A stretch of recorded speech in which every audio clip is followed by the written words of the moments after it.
and our weekly video segment to take you into the back shelves of your local video store, back where it says horror videos, and where kids are devouring some awful films that we call the video nasties.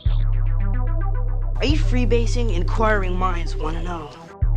I have to break free from this culture of mechanical reproductions and the thick incrustations dying on the surface.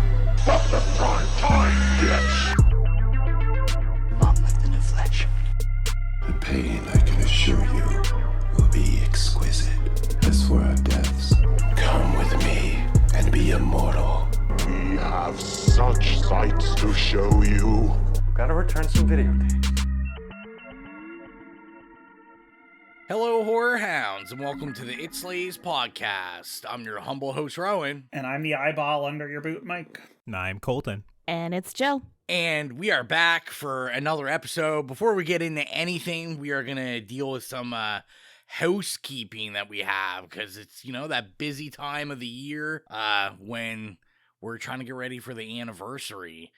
So Colton, why don't you give us an update about what is going on? Yeah, so when we're recording this, we haven't even put up any polls or any voting for our listeners, but by the time you're listening to this, I think we've been running polls for pretty much the last week, Monday to Sunday. So you have a few days left to kind of vote for our 4th anniversary pick.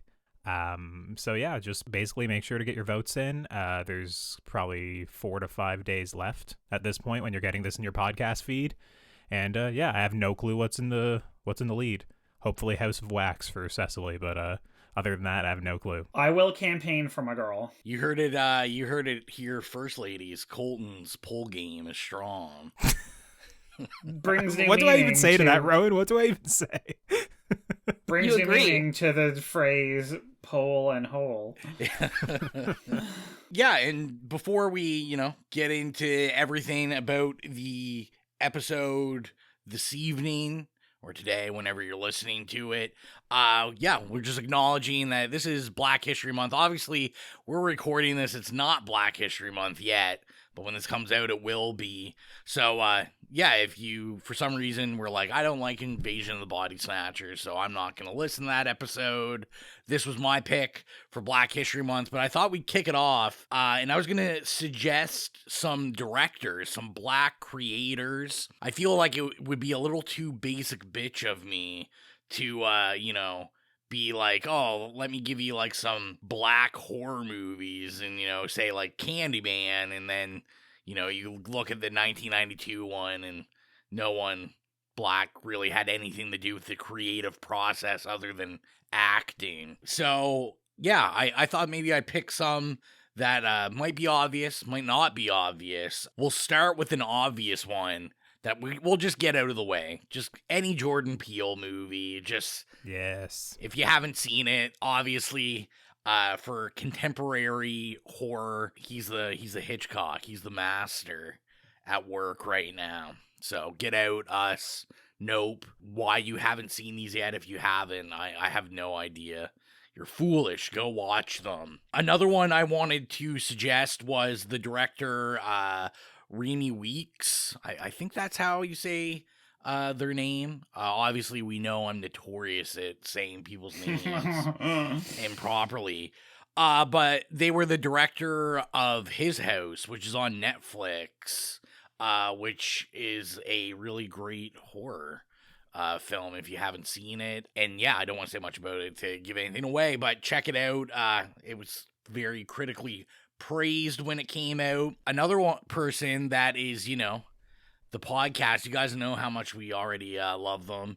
Ernest Dickerson, director of Tales from the Crypt Demon Knight, also Bones. Yeah, Ernest Dickerson, we've talked plenty times about the cinematographer for Spike Lee, and big guy in horror movies. He's a huge horror movie fan. And then last but not least, I wanted to do something kind of off the beaten path, and that is Xavier Bergen, who directed the documentary series Horror Noir for Shudder, which is a history of black horror. So go check that out. It's really good. And there's a lot of really good black academics in it. I don't remember all their names, but if you watch it, go check it out. And I think they're working on another one also that's based off a book coming out. I'll have to get more information on that. They're kind of very vague about it right now because they don't have any, they're not releasing many details about it. But yeah, go check that out and, you know, represent Black creators for Black History Month. So let's kick it off with what we have been consuming. What have you been watching? What have you been listening to? What have you been reading? Jill, we'll start with you this week. All right. Well, I'm still reading the same series. The fairy porn. The fairy porn, surprise. I'm on the 4th book now. It's a novella. It's called A Court of Frost and Starlight. For watching things, I watched Pearl the other day. That was really good. I'm watching The Last of Us, obviously, like everyone else, except for, you know, the slackers. The slackers in here. I know. Rowan and Mike. And I'm also rewatching Death Note for some reason. My husband keeps putting it on before bed. So yeah, now I have to watch it again, and it's great. I love it. And yeah, I've been pretty lazy. That's all I've been consuming. What about you, Mike? Well, I have been watching the new season of Drag Race, loving it, and I have also been very lazy because I've been very, busy the last couple weeks, but I did manage to squeeze in a movie, and it was The Menu. Oh, very nice. And I really enjoyed it. I really enjoyed it. My friend and I watched it on Discord one night, and, you know, had a few drinks, and I don't know why, I just see everybody, talking about it, so I just, as soon as I see it, I kind of, tune out, so I don't know whether they're saying good things or bad things, but I was, assuming that if there's lots of discourse, it was probably awful, but I thoroughly enjoyed it. I love Anya Taylor-Joy. I love Judith Light. I'm trying to make that burger. Oh, yeah, that was delicious. I was going to say, I feel like everyone generally liked that movie. I don't know if I've ever talked to anyone that said they didn't like it. So even all those normies I know that don't really like that kind of movie just really enjoyed it. Yeah, we never wound up doing that on Now Slaying either, did we? The Menu? No, I think I think I was super busy at the time, but yeah, I wish we did because that was a great movie. It was fun. Yeah, it was really fun, I gotta say. Might be a good pick or something for a full episode so we can talk about But here's food. the funny thing. I didn't really know anything about it except, that it took place in a restaurant and that she was in it. But, once we started watching it, I said to my friend, I was like, oh my god, I saw this trailer. I think it might have been, on Pearl or something, but I remember seeing a trailer for it months ago, and I was like, holy fuck, and I remember sitting there and going, oh, that looks really cool, and I just completely forgot that it existed. And then once they got there and they were on the island, I'm like, holy fuck, I know this. So that was kind of neat. I was just randomly watching it because everybody wouldn't shut up about it, and then it turns out I wanted to see it anyway, so that was fun. Ro, what are you watching, reading, listening to, licking, eating? Yeah, what were you eating right before we started recording? I was eating a turkey and cranberry flatbread sandwich. It was pretty delicious. Okay, nice. I'd give that Oh my god, Jill knew. She smelled cranberry. She said, are you gonna get a cranberry bliss bar? I knew. She just knew. Noting before we started recording that I overly haven't watched a lot of stuff, but horror-wise, or horror-adjacent, I watched No Exit, finally, that came out kind of this time at the beginning of 2022. I actually enjoyed it pretty good. It was a good way to waste an hour and 20 minutes, just kind of a cat and mouse type of whodunit movie. What Jill didn't mention is we watched the Toy Box we're getting ready to launch our Patreon exclusive episode monthly. So me and Jill are doing this stream scream thing that we'll talk more about later, but it's just really bad horror movies that Colton would quit if we made him watch on the normal episode. Yeah, no, I'm out. I'm not watching any of those. I'm good. I'll let you guys do that. Yeah, Colton not a fan of haunted RV horror movies, so taking Colton's a firm already stance, got guys. enough bullets to dodge with the two of us making picks. So yeah. I think Jill's a bit of a safer bet. but definitely the two of us. I think so. Yeah. Jill's taste level is just like a little notch or two above ours. Just a little. Make sure, make sure you keep your ears open. We'll be talking more about that when the time comes, when the Patreon relaunches. But yeah, you guys want to know about a horror movie that has Misha Barton and Denise Richards in it. So Misha Barton? What? Yes. So, I watched that. Also, for bad thing that I watched, I finally saw Moonfall, which I was just absolute garbage. I'm not sure if there's a movie I've hated more in the last year than Moonfall. I don't know what Moonfall is. It's Roland Emmerich's follow-up to, that movie that everybody loved, Independence Day Resurgence, that... Oh, good God. Yeah, so not the greatest.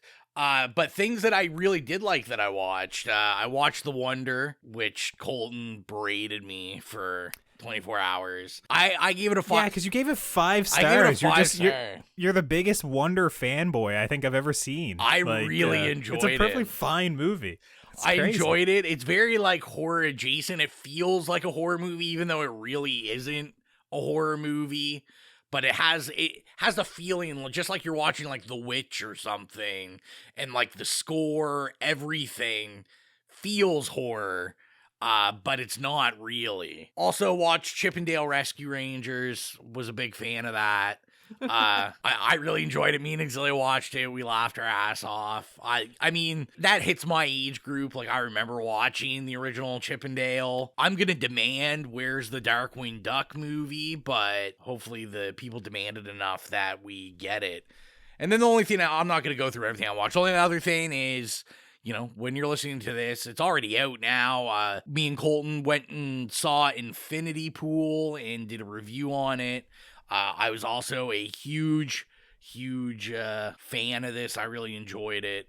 Go listen to me rave about it on Now Slaying. Colton, how about you? Yeah, well, as you mentioned, I also saw Infinity Pool for Now Slaying. You raved about it. I did not rave about it. It's not bad, but it was just... I've seen a lot of better movies, and I wasn't ready to call for David Cronenberg's retirement like you were. So wow. Yeah, I'm gonna let Brandon have a few more years before I make such a bold statement. I've been watching a lot. Other than that, a lot of it isn't worth bringing up on the podcast. Other than, I don't know, I did rewatch Nope and Us, and my thoughts on really neither have changed. I still think Nope is a really excellent movie, while Us is just a complete mess that the more you pick at it, it just falls apart. It's like a house of cards. I know a lot of people really like it, and I was hoping I could kind of join in with them on this rewatch because it'd be the first time I saw it since theaters. But yeah, it's just still okay to me. Outside of Lupita Nyong'o's performance and that the main piece of music for the movie that's kind of percussive with that chanting and whatnot, it's just...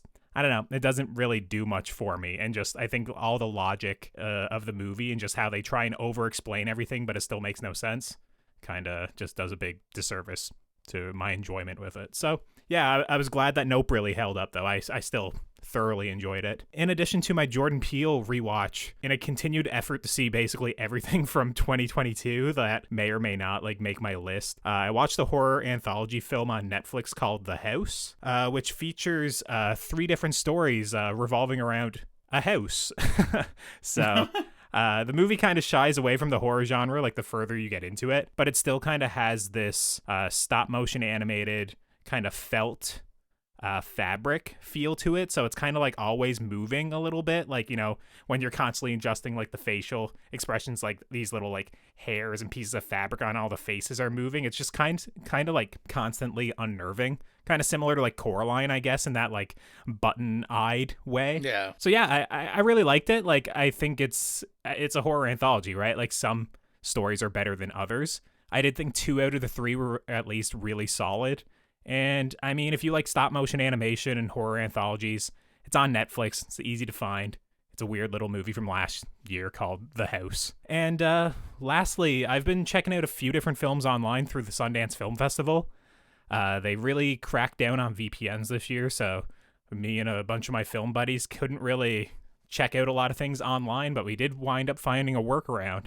So I've been back into the festival. And I'm kind of sad to report it's a significantly weaker year than last year. Basically everything I've watched has just been like okay to good. Like nothing really wowed me. The best movie I saw was a little movie called Fair Play, which is an erotic thriller set in the financial district of Manhattan, where a young couple kind of engage in a game of cat and mouse after one of them gets an unexpected promotion at work and winds up being the other one's boss. So yeah, it's a directorial debut from Chloe Damont, and for a feature debut, I thought it was really it was really good. Like, it was sleek, it was well directed, very competent. It didn't feel like a feature debut to me. Was it sexy though? I mean, it's an erotic thriller. It's very much like trying to be sexy right off the top. We are in right? 2023 and nobody does sex or nudity, so I'm like, I want sexy. Okay, well, there is nudity and whatnot in it. I mean, I want and sex frontal. is a pillar.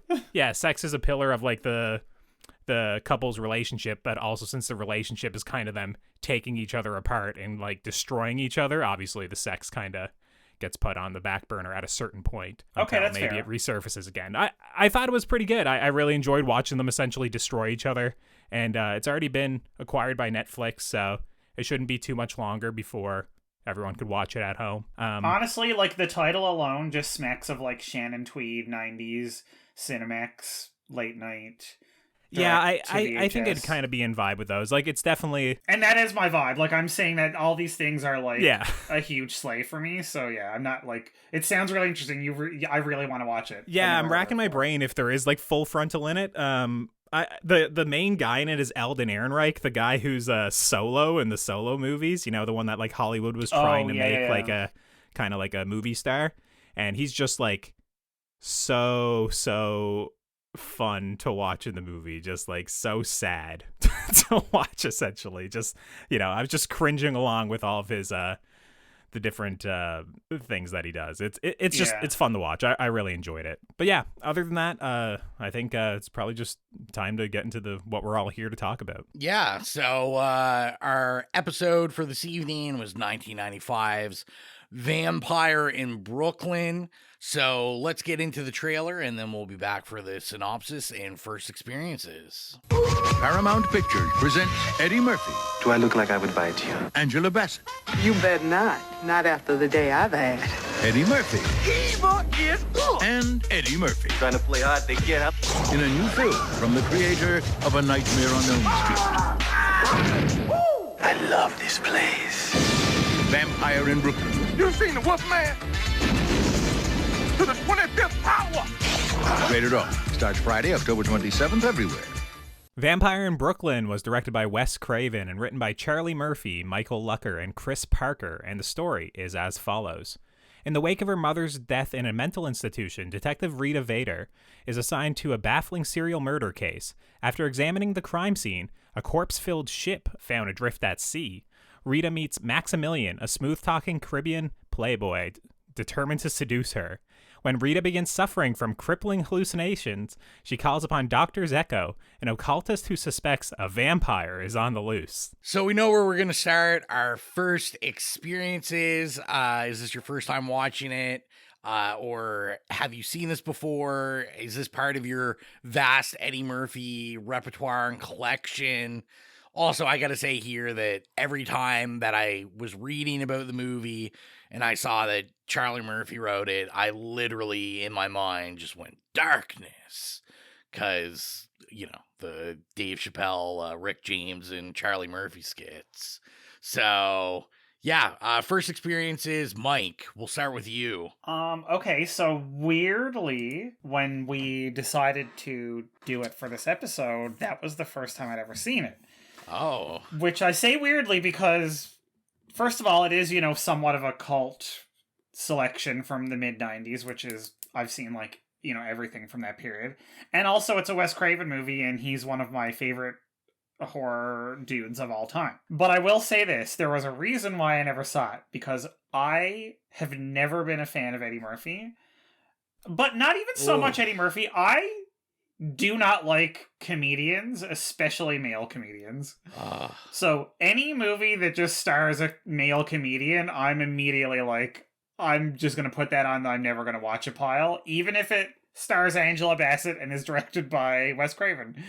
So yeah, there we go. This was And I will say, I watched this under duress. If I could have got out of this episode tonight, I would have. Mike wanted to see The Vampire in Brooklyn starring Amy Schumer. That's what he wanted. Fuck you!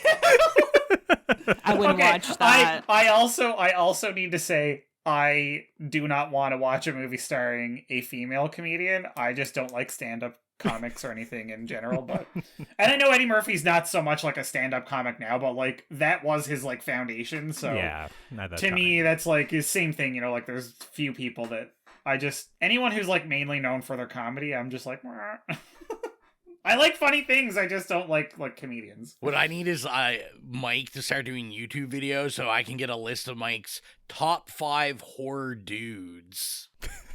Girl, I don't know what to tell you, like there's horror dudes, there's everyone else.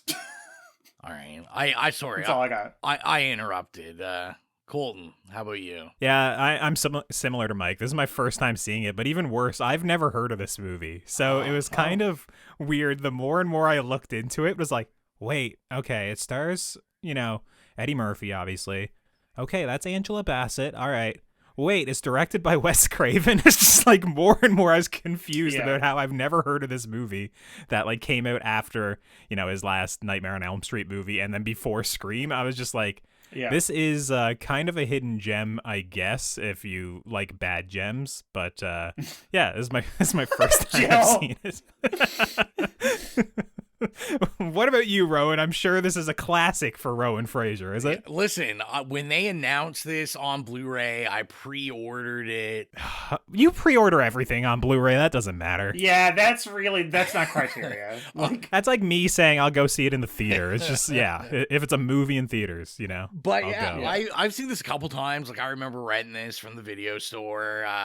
So this was I've seen this a couple times. Now the last time I saw it was probably the 90s. So I do not remember this whatsoever. So it was almost like a first time watch. What about you, Jill? For once, I think maybe the first time ever, I've actually seen this before. Nice. Wow. Yeah, on TV. Just flexing on us. It used to always come on TV. Yeah, around Halloween. And like the TV guide that used to come in the newspaper, like every week, every October, I'd highlight that shit and I'd watch it. I fucking love Eddie Murphy also. Preach it. I just love him. And also, you put any man in a wig and make him a vampire, I don't give a shit. I'm into it. So, and I love Angela Bassett also. So, it's so good. It's so good. I don't care if it's a bad gem. Anyway, I'm the last person. Yeah. So. It's a bad gem. You can still set it in a ring and wear it. Also, I take umbrage with Rowan just getting all excited about Eddie Murphy movies when you haven't seen any of the fucking Shrek movies. So get out of here. That's a very good point. Be gone. That's a very good point. Whatever, Divorce. guys. Have you seen Mulan? What? Mulan. Oh, no. Like the animated one. Also. Of course he hasn't seen Mulan. Oh, my God. I guarantee you I haven't seen Mulan. All right. For Black History Month, you're going to need to watch Shrek and Mulan. There we go. Just for Eddie Murphy. Staples. It's time. Let's get into the meat and potatoes of it. Let's start with where we always start, our favorite scene and or favorite kill. Colton, we'll start with you. Oh, God. I guess I have to go with the Mortal Kombat fatality, right? Like, where he just rips the guy's heart out and just says, next time, put a little heart into it, or whatever. Mm-hmm. Like, that's in the first, 20 minutes of the movie, and that's when I was still, into the movie, where it was, actually, cheesy and fun and over the top and weird, and not just 40 minutes of we're trying to be a real vampire movie and trying to seduce this woman. So yeah, I'm gonna go with that. I think I forget what the guy's name was, but all the whole we're having Italian tonight and murdering those two gangsters, that shit was fun. In the alleyway, that was good. Those two gangsters, he rips the heart out of what's his name, Mitch Pagelli, I think, who is iconic, the X-Files. Yes. Yeah. Yes. He's definitely the whole time that scene was on, I'm like, who the fuck is this guy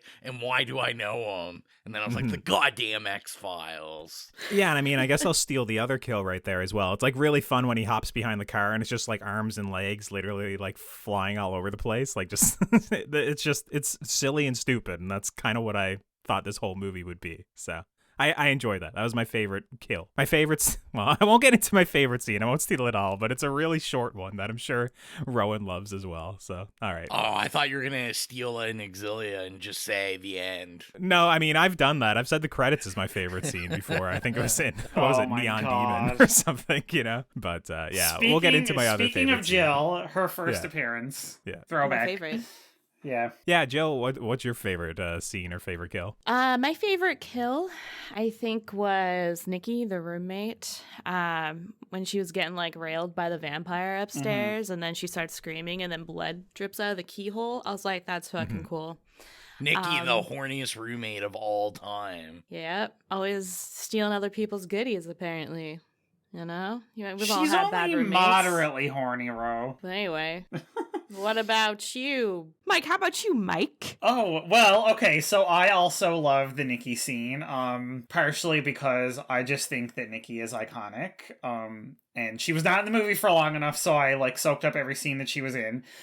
So I loved that scene, but I also really enjoyed the like date scene between Angela Bassett and Eddie Murphy when she goes over to his place for pasta. What was it? Fusilli maybe or something? I can't remember. Anyway, I was like, it's so random that they're like, yes, let's do Italian. They're New York.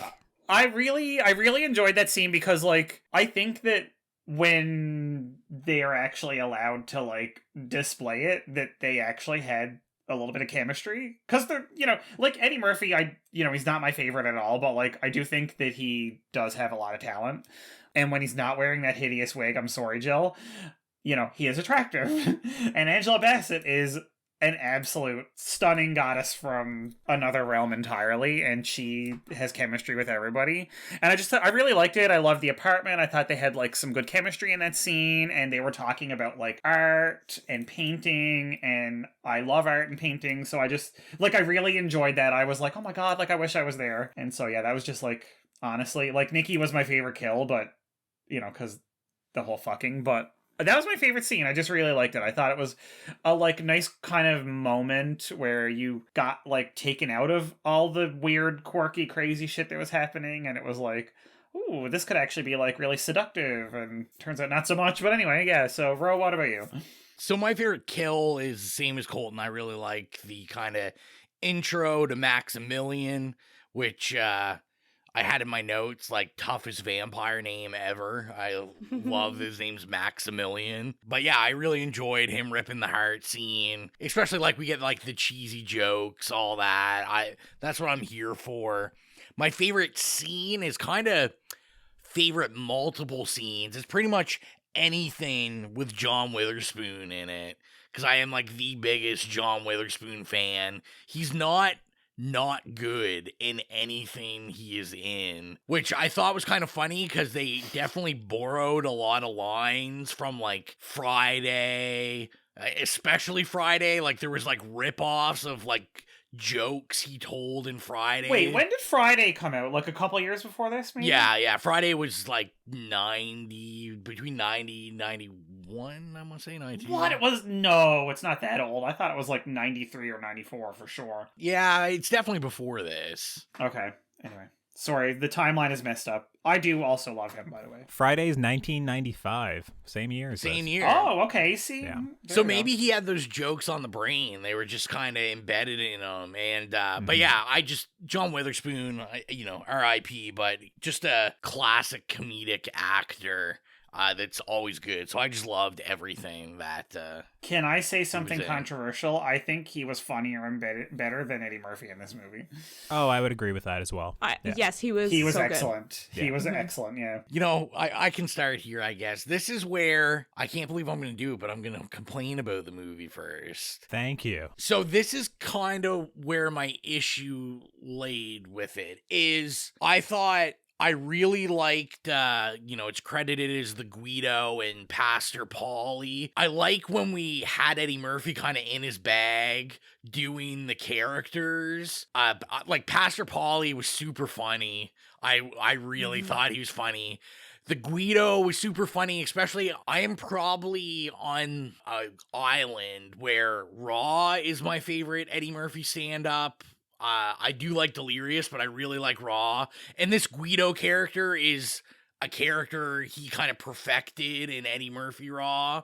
So it's essentially just this stand-up character he's been doing, and he finally puts a face to it. And I kind of wish that they didn't blow the load so early, because he does both of those characters within the first hour of the film, and then we never get him as another character again, where I thought if they had to spread it out, I would have liked to see more of the movie, him kind of doing these other characters as well, because he's just so, I mean, this is what we know him for, right? Like Nutty Professor, like this is definitely his bag. And yeah, kind of like what you said, Mike, I just felt that I wish he had the funnier lines in it. They kind of gave it to all of the side characters, and I mean, I kind of get it. From what I read, Eddie Murphy, you know, his whole thing was he wanted to play a villain. You know, he didn't want to do his normal stuff. He didn't want to be the funny guy, the good guy. But yeah, I would have liked it if they had to let him just kind of do more comedic stuff throughout it. I agree with what you're saying there about, you know, it kind of blows its load in the beginning, and it's near the end, you're kind of wanting what we had in the beginning. But I think if that was Eddie Murphy's like goal, is to play like a, you know, kind of a serious vampire, be a villain, I think he still made it funny in his own way. So it's tough to do both. Yeah, it's kind of one of my main issues with the movie is that I like it when it is sillier and more fun, and he is like wisecracking jokes, but then he is trying to be like a romantic, seductive vampire, and he's trying to be suave, and it's like the movie is trying to be a real vampire movie, and then it's like cutting away to like the comic relief characters of the taxi driver or the other guy that you mentioned. It's like they took the more boring avenue. I definitely would have preferred if Eddie Murphy was just very charismatic and silly and fun for most of the movie, rather than trying to do his worst like Vlad the Impaler Dracula accent, which is just like instantly my first note of the movie is Eddie Murphy's Dracula voice is pretty bad. That is literally my first note. The accent, yeah. Excellent. I'm like, the wig, the accent. Yeah, it's just weird. Like, it's just better when it's sillier. I don't know. So, like, my biggest issues with this movie is it can be seductive. So it's like, yeah, you can do you both. Could have actually really Eddie done Murphy, both right? of that. Yeah, exactly. Yeah, it's one of those movies where I think is so fun for like 20, 25 minutes, and then it's so fun again for like the last 15 that I feel like a lot of people probably forget the hour in the middle there. So yeah, I would have preferred if it was a little bit sillier as well, like if his performance. Yeah. It should be noted that I had saw that kind of a retrospect on this. I can't remember who it was, Variety or someone that interviewed Eddie Murphy. And you guys have similar complaints. Eddie Murphy's biggest complaint was, I saw a quote that was like, this movie would have worked, except I had to wear that fucking wig. And he just talked about how the wig ruined the entire movie and just said he hated it. See, the wig works if the movie is also silly. That's the thing. The wig doesn't work if it's trying to be like sexy. When it's and serious, it's seductive. distracting. Yeah. Exactly. As hell, yeah. It works for the beginning where it's super cheesy, and then by the end it's like, what is this fucking wig? You know?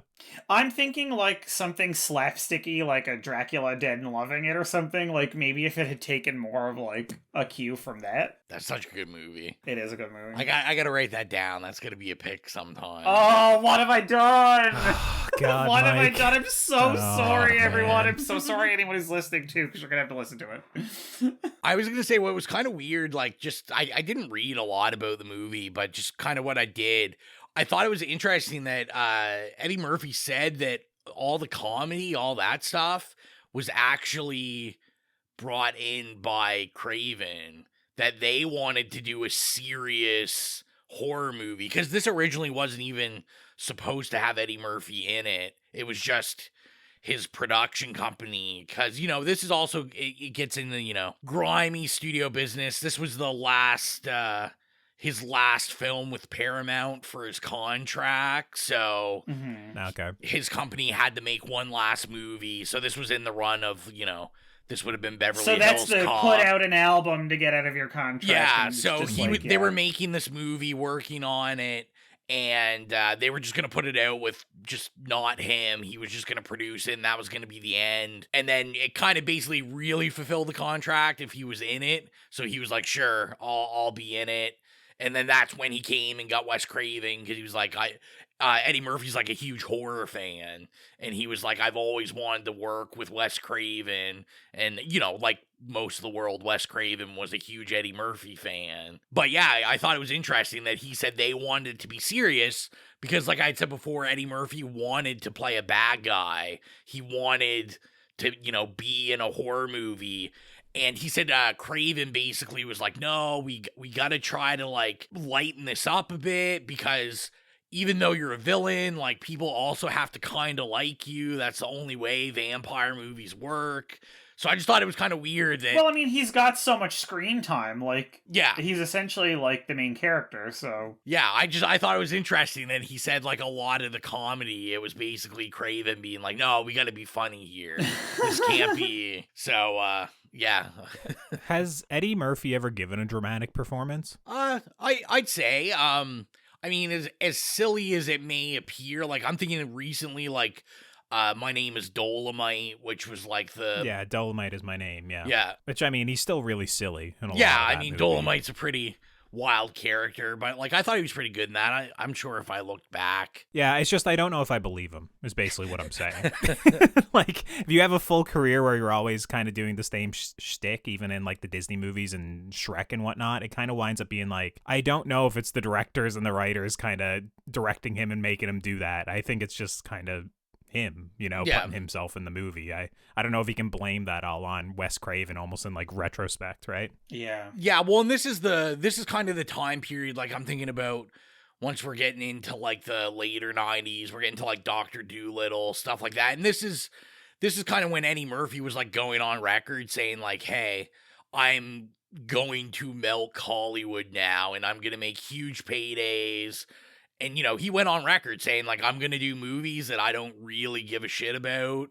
It's just I'm making a shit ton of money to create wealth, and I'm going to just take advantage while I can. I feel like the only thing he really did that was a passion was the Nutty Professor, which he wanted to do.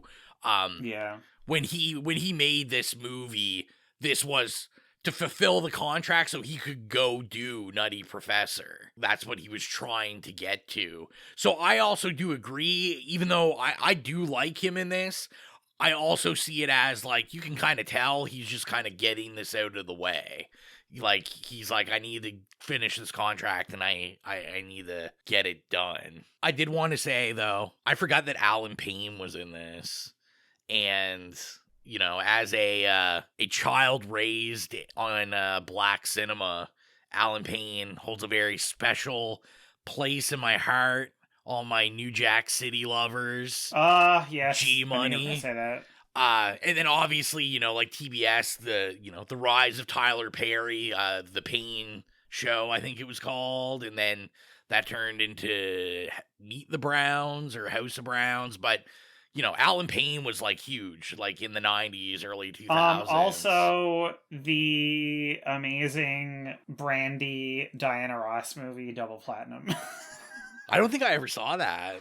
What? Okay, go. I was gonna say, go watch it. I have no idea if there's anywhere to watch it. I will find it on Pirate Bay or something and send it to you. Cut that out. Mm-hmm. I mean, I will find it on Redacted. That's staying in. I would never, producer's note, I would never condone any pirate activity on the water or the internet. So I have kind of my biggest gripe on this movie. I was curious, does anyone know why I would be upset at this movie? When they shoot the cat midair? Heartbroken. Because it like, balances literally, out. he didn't even think about it. He did not even think about it. I knew this was coming up. What about the dog, though, in the beginning? Yeah, it balances that was more out. over the top. I was pumped. I was like, that dog should have went further and should have exploded in the air and just fuck that dog. But the cat, it was a beautiful little baby. It was precious, and he He just ruined it. Eddie Murphy just ruining my day. I got LMAO at the cat getting shot out of the midair. And then, the other scene I wanted to mention as my favorite scene is just when he goes, jump, and then the dog just flies into the harbor. I do have that as that was a great scene. I also have, what is up with Rowan picking movies where dogs die? It's just, it's really messed up, Rowan. It's just whenever I see a dog die, I feel nothing anymore other than Rowan's gonna love this, which is so messed up. That is messed up. I didn't know, okay? Like I said, I didn't remember this movie. But, okay, the dog, the dog when he says jump or whatever, this was part of the thing I kind of liked what this movie did is I thought they were like kind of, I like that they kind of played with vampire lore and kind of made their own lore. There's also like at the beginning when he turns into like the wolf and, everyone thinks it's a dog or telling John Witherspoon like, oh, it's just a dog you saw. But then like the wolf, it turns into Eddie Murphy we see in the shadows, which I thought was like a great kind of. Yeah, but that's straight out of Dracula. Yeah, I know, but I'm saying that like I'm saying, I thought you were saying where it invents its own lore, then you referenced the big black wolf. It's like, that's Dracula, dude. Like, no, but I mean, like, yeah, that they play with, because it would have been really easy to just be like, oh, he turns into a bat every time, like 8 million 80s, 90s like vampire movies, where I like that you could see the appreciation to like the Universal horror stuff, like even the shadow work in that scene. I was like, this is like very old Gothic style horror that I thought was, just kind of like a cool little nod. I will say, because you brought it up, I wish there was more Gothic trappings in this movie. I know there was quite a bit, but it was not Gothic enough for me. I needed it to drip more. It needed to drip with goth. I feel like people are torn here. Everyone's like, either it's not funny enough, it's not silly enough, or it's not Gothic and horror, or Jill, that's serious. I'm not torn because I think both of those things. I contain multitudes, Jillian. I got you. No. I just like aesthetically when it started leaning into that, which I think is one of the reasons why I love this date scene, because his apartment is obviously like indebted to that kind of Gothic Dracula rich sort of castle out in the country aesthetic, and I really enjoyed that, but done in a very mid-90s way. Like it was, and I wish they had pushed that a little bit more. That's all. But also it was vampire in Brooklyn, so you have to which is funny, when they kill him and it like gets rid of the like glamour that he had cast on it, and it turns out to just be this falling apart, like shithole, right? With like a broken down piano in the middle of it. Rowan, in the edit, you can't let Jill's accents go by the wayside. You need to mix those a little bit higher. You have to make sure you put in the laugh track, because they're just getting ignored. That's 2 for 2 now. Thank you.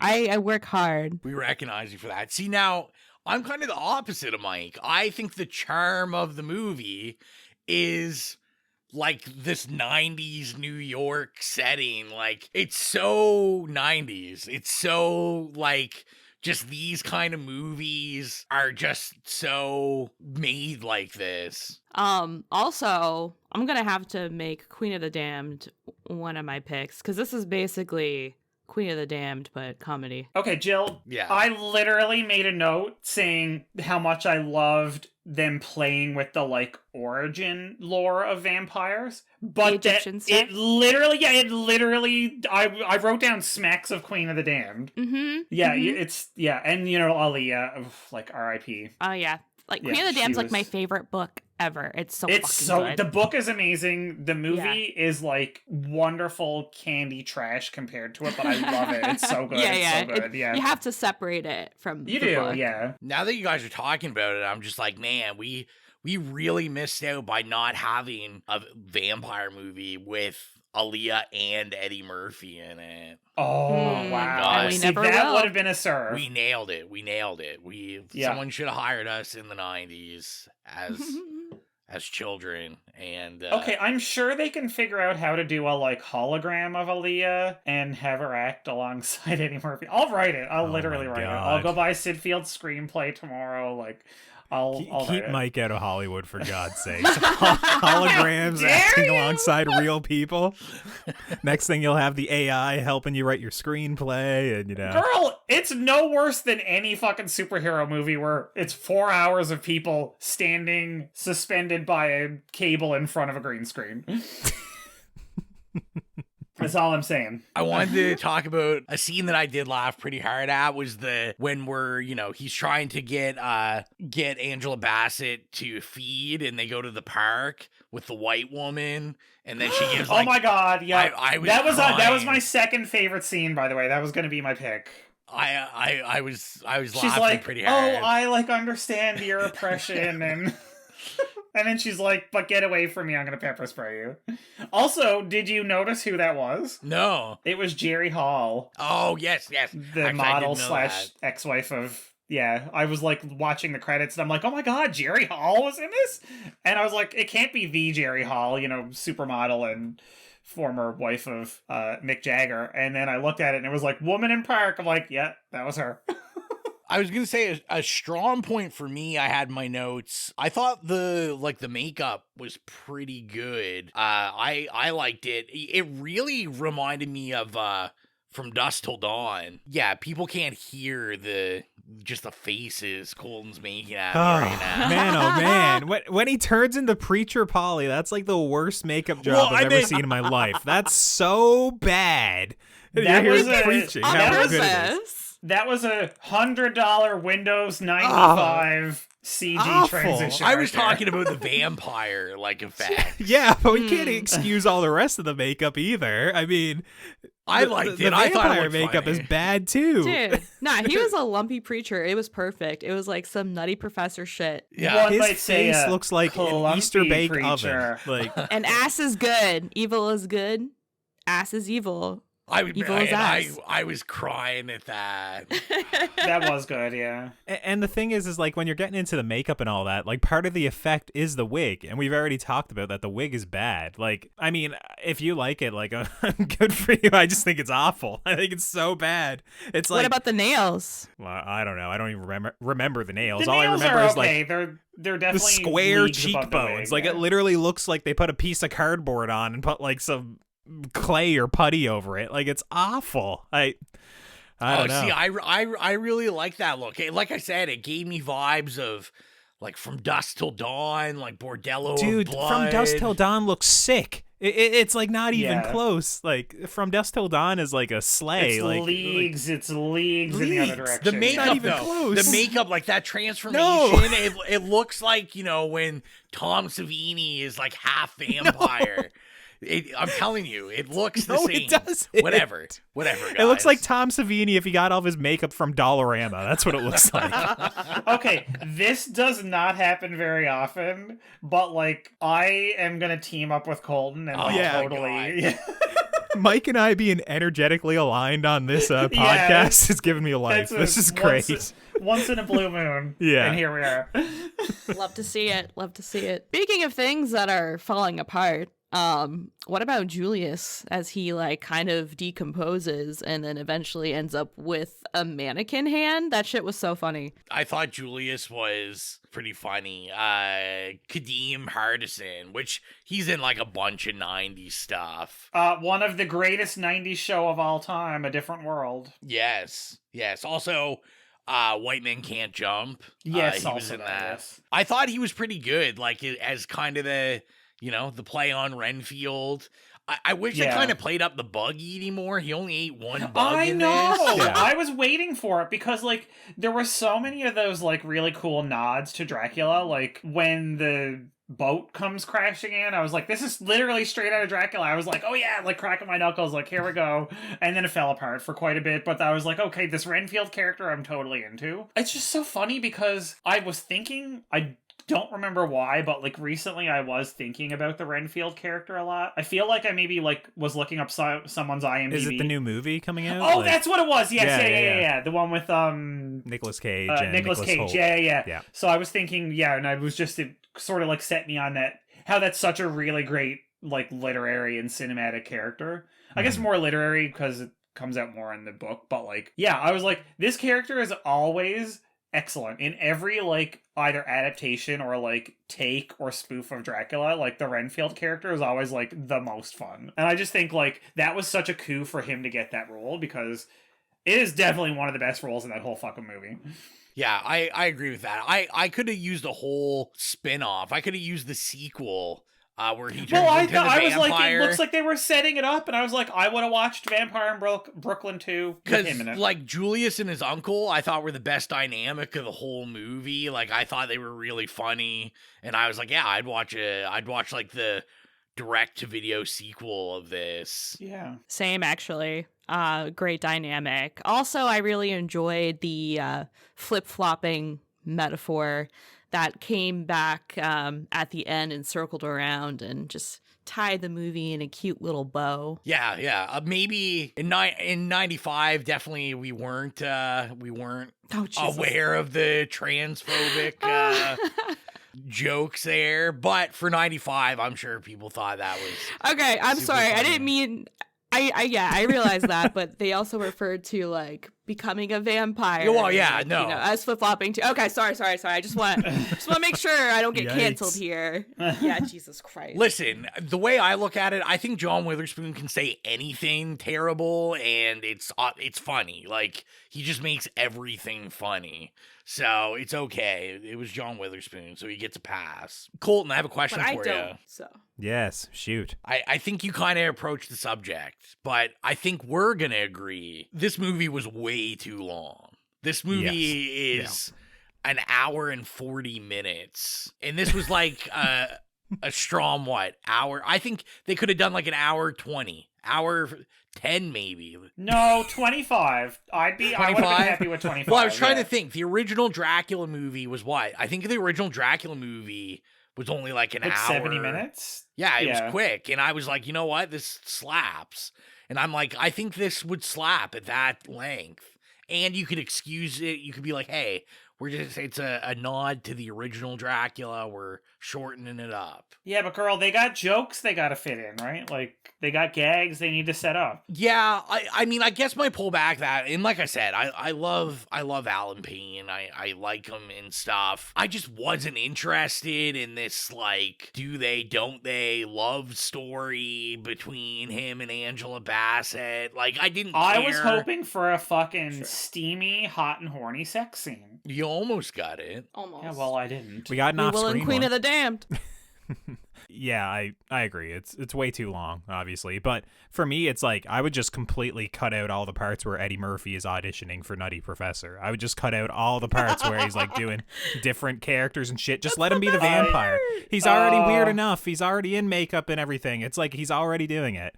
It's just that I don't care. Cut him out. That's like a 10-minute scene where he's just like talking about how ass is good and evil is good. It's like I get the joke. You know, I got it 10 minutes ago. Like, you know, it's God. It's not good. I would cut that out. If you just cut that one scene out, you probably get it to 90 minutes. See, I would keep the okay, I will say this. I wouldn't have minded if they had just like had a minute of that and then that was it, and then filmed like 20 minutes of it to specifically to make a little short that you don't watch with the movie. Oh, you put it over the credits so everyone just watches. Yeah, exactly. They just ignore it. Actually, yeah, sure. That's a good solution. Yeah, sure. I'm fine with that. I think that would have been really cool because it would have been like, oh my god, you know, because that was. I mean, I feel like in the mid-90s that was still. I do love like when movies do that. Not a common thing. Yeah. It'd feel like almost like a stand-up set, like at the end of exactly, the movie, and it would have really like kind of been fitting with like the tone of a lot of his other movies. See, my compromise would be I'd keep all the preacher stuff. I would have cut down the Guido character a bit. Like, I thought that went on for far too long. See, that was important in terms of exposition because that was the moment when, for whatever fucking ungodly reason, the two of them were like confessing their feelings for each other, like in front of this criminal at work. Yeah. So it served a purpose, right? Like it was a stupid purpose because I was like watching it going, why are you having this conversation in front of somebody who's like sitting in the handcuffs in a police station, you know? Like, yeah. But anyway, I do understand that character did serve that like expository purpose of like two of them. That was being pretty there. wild. Yeah. So I'm gonna side with if you're gonna cut a character, the preacher. How about we just do both? I mean, both is great. That also works because again, it would have been the same movie. It would have been. Then it would have been You don't need serious. an explanation on how Dracula essentially seduces the woman he's going after. It's all vampire mythology and lore. You don't need an explanation. You don't need it. Like fair. It's all. It's just dragging it out. It is a fair assumption that anybody who's going to see this sort of movie would be familiar enough with the tropes and the mythology and stuff that you wouldn't have to do as much explanation and setup. That is a very good point. Yeah, and like even if you're not, have his eyes change a different color, have him do a weird wink, have him do anything, like something that you know. Yeah, no, that makes sense. It conveys to even those people. It's like, oh, he's doing some weird form of magic do a here. Michael Jackson Thriller thing and have him like turn around at the camera at the very end and like his eyes. Right? Yeah. See, right? Right. And that's literally like 20 seconds. Boom, done. That's the thing. It's yes. 100%. See, yes. are you still going to tell me that I should not be writing a sequel to this?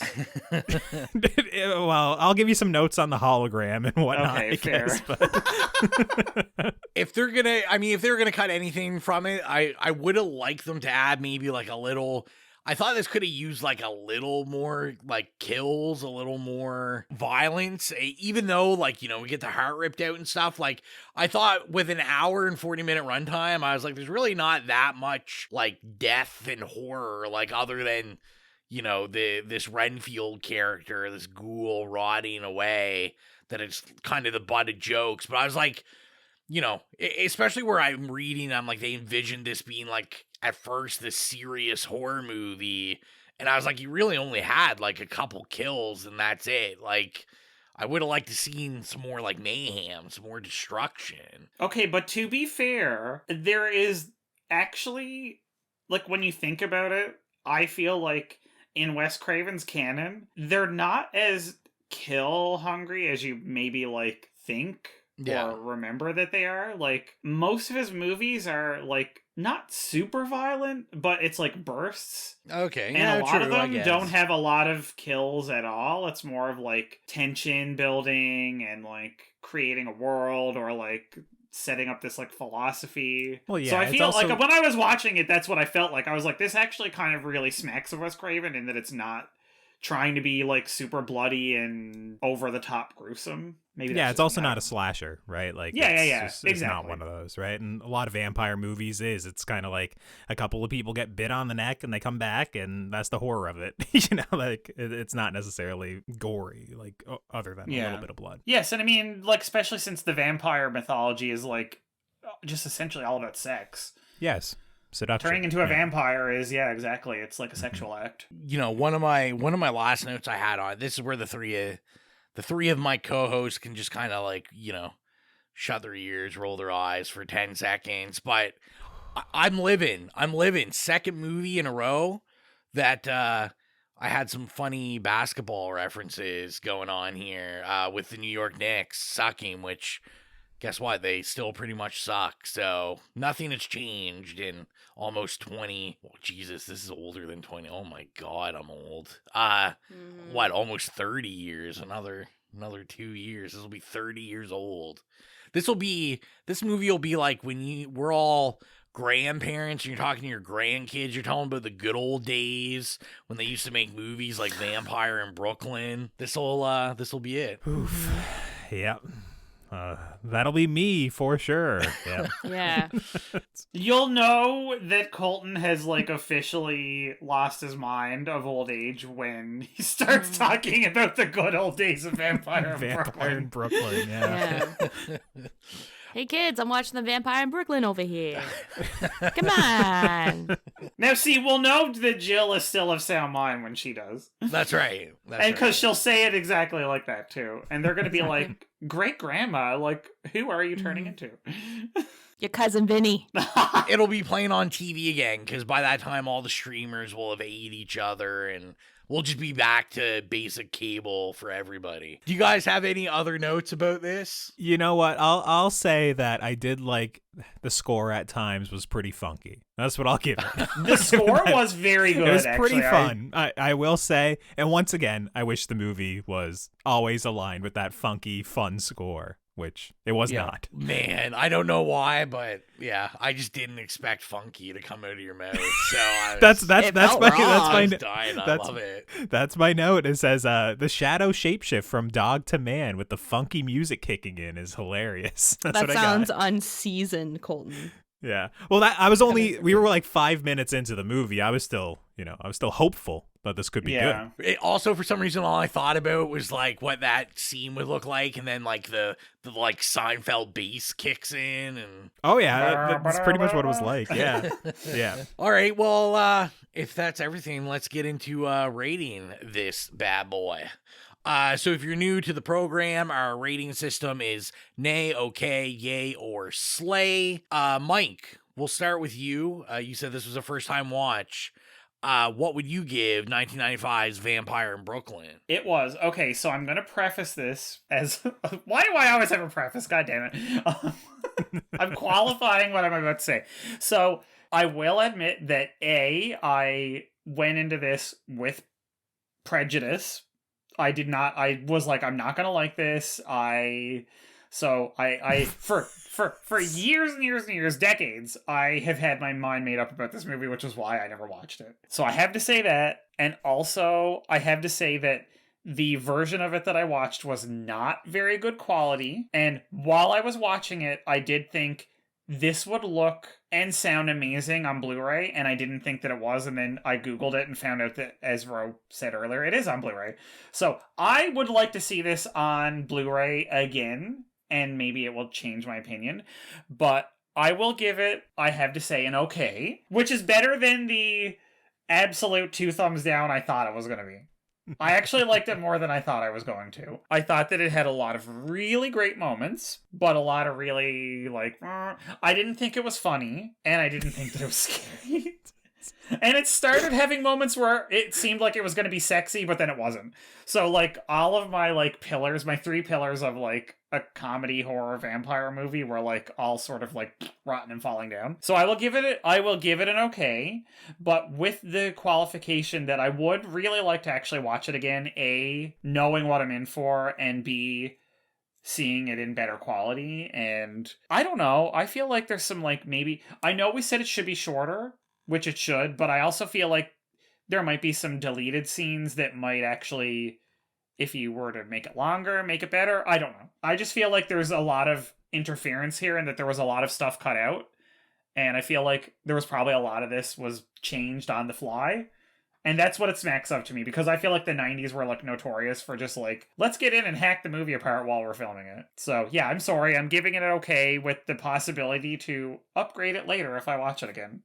So that's better than I thought it was going to be. Jillian, what do you think? Well, I'm kind of on the fence here. I give it either a very strong okay or a very mild yay. Contextually, because I used to hunt this thing out in the early 2000s on the TV Guide in October to watch, because I thought it was great. I was in my vampire era, and I was like, this is fucking funny. I like that. And, it was a fun thing to watch. So contextually, like, back in the day when I watched this and didn't have many options, that sounds really bad. I don't fucking remember.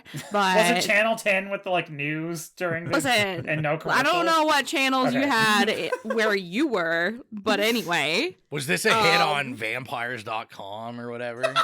It's vampirefreaks.com, and I don't recall it because it wasn't edgy enough. But anyway, yeah, I liked it at the time, and watching it now, I would give it a strong okay. Back in the day, a yay.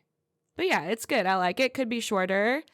Love Angela Bassett. Yes, exactly. Love Eddie Murphy. Like Queen, yeah. It's good shit. Yeah, what about you, Colton? It's weird. Coming into this, I thought I enjoyed it enough to give it a very, very, very weak okay, like super weak, but I think I'm going to give it an A. Just shut I your can't mouth, really. Phil. Stop talking. Yeah. Stop talking. I think I'm giving it an A. I'm Wow, Jill, we made it go down somehow. Yeah, you I feel like that's not fair. Just having to listen to Rowan talk about how great the makeup is in this movie. And Mike saying that it needs to have more scenes and be longer. I'm done. I thought this movie had about 20 to 30 minutes of goodness in it, and it's an hour and 40 minutes long. Is it torture? No, it's not torture. It's kind of fun at times, but it's just like, man, there's a boring movie right in the middle of this movie, and I prefer the movie around that boring movie. So I'm going to give it a nay. I don't hate it. It's not like Malignant. I don't hate it. It's just, I don't want to watch it again. I'm good. What about you, Rowan? Come in and give it your slay. So... before I start, I will say on Mike's comments, as someone that I do suggest to get the Blu-ray. I will say it's not like the world's best transfer.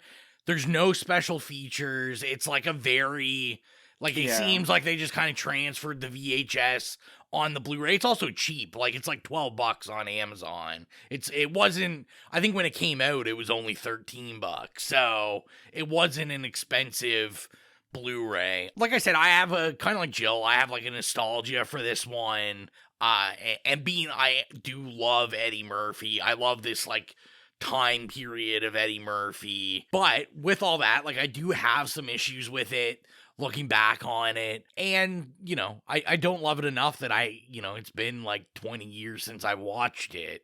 So I'm also going to go with an okay. I can't give it any higher than an okay. Oh my God. Okay. What the fuck?